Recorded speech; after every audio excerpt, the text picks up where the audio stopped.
Welcome back to MMA Al Dente. I am the guy who picked Jordan Levitt to defeat Paddy Pimblett.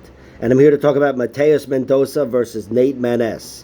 Mendonca is 10-1 as a pro, 24 years old, and he's given up 4 inches of height and half an inch of reach to 32-year-old Maness, who is 14-3. Mendonca, he's got a very pretty record at 10-1, but he hasn't fought the best competition. He steamrolled that guy, Sheikh Ajim, on the Contender Series. Just cracked him and hammer-fisted him out. That was in under a minute, I believe. And that's probably his most impressive win. But he also beat that guy, Pedro Nobre, by decision. That guy had a lot of experience. He was in the UFC some time ago. Left unceremoniously, let's say, if I'm thinking of the right guy. And Mateusz Mendonca beat him by decision. That's probably his best win, I guess. He's got 3 TKO victories, 4 submissions, and 3 decisions. And his one loss comes in his UFC debut. It's by decision to Javid Basharat. And there's no shame there because Javid Basharat still undefeated, looking very good, and he's a bigger man. This is a flyweight fight, and that was at bantamweight. Speaking of which, Nate Maness is down at flyweight. He's a guy who beat Tony Gravely and had some other fights in the UFC at bantamweight, but he moved down after a few fights. He is 14-3. He's got 5 TKO victories, 3 submissions, and 6 decisions. And his 3 losses come 1 by knockout, 1 by submission, 1 by decision. The guy to knock him out is Taylor Lapulus, who made his UFC return a month ago or so. And that was in round 3 with a kick to the body. His one submission loss was to Tagir Ulanbekov, which was a guillotine in round 1. That was his last loss. And he also lost by decision to Umar Nurmagomedov in the fight before that, which was his last bantamweight fight. Look, moving down to weight, it always gives me concern or cause for concern, I should say, when it comes to durability. Really at any weight, and there's a little bit of that here. But Nate Maness, he was only taken out once, and it was a kick to the body.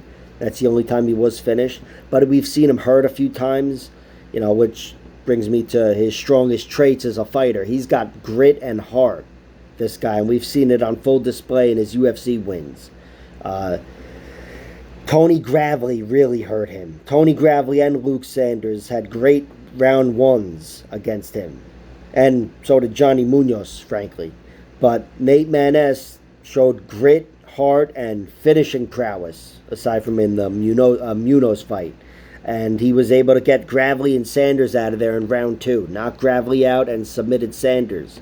But he was hurt badly against Tony Gravely. That fight, I was sure was over. Going into the next round. And instead, it was over. But, it was Nate Maness getting him out of there. He's definitely a guy that allows his opponent to dictate things early, which I think would be the case against anybody, just how Nate Maness is as a fighter and athletically. But it'll certainly be the case here. I think Mendonca, being the young 24-year-old, and certainly I'd say the sharper athlete, I think he's going to be leading the dance early, certainly attacking more. But Nate Maness has that cardio, that body for cardio, and I think it'll translate to flyweight. I think as long as his durability holds up, he'll be able to keep those same advantages. Although the weight cut could hurt his cardio. That's been known to happen as well. But I think him being the bigger guy with a good gas tank will bode well for him. And this is a fight where it could show itself. Mateusz Mendonca, in that Javid Basharat fight, he impressed me that he made it the distance, to be honest. But, that was without me ever having seen him lose. And he might just be the most durable guy to ever live. But I still think he fell off a little bit in that fight, despite the circumstances. I think if he is a guy that does fall off, and that was something, Nate Maness is precisely the guy who can exploit that here. Kind of reminds me of Bill Algeo versus Alexander Hernandez, a fight that I covered yesterday.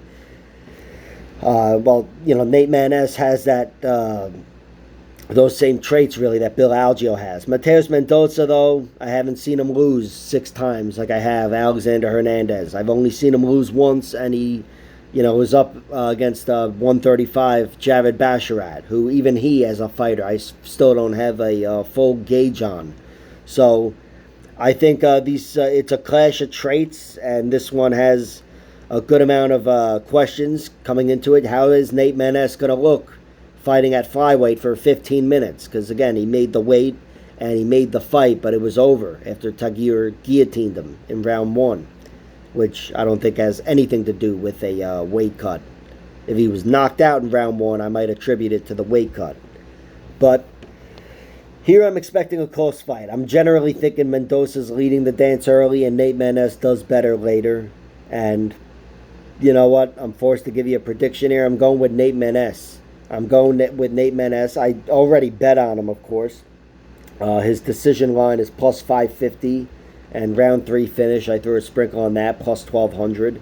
And round 2 is plus 900. But he's got good cardio, historically. And he's got finishing prowess down the stretch. Mateusz Mendonca's looked very good against a stiff test, durability-wise, in Javid Basharat. But he's still a guy that I don't have a full grasp on as a fighter.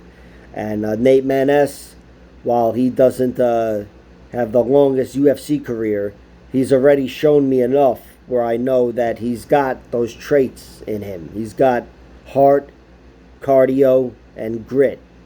And I think that could show itself here. If it doesn't, and he doesn't get the finish, I'm still expecting a close fight. A decision. If this one goes to a decision, I think it'll be pretty close, with Mendoza doing the better work early and Maness doing the better work later. So I'm siding with Nate Maness. I'm a veteran type of guy. Like, share, subscribe, all that horse shit. Check out my other videos.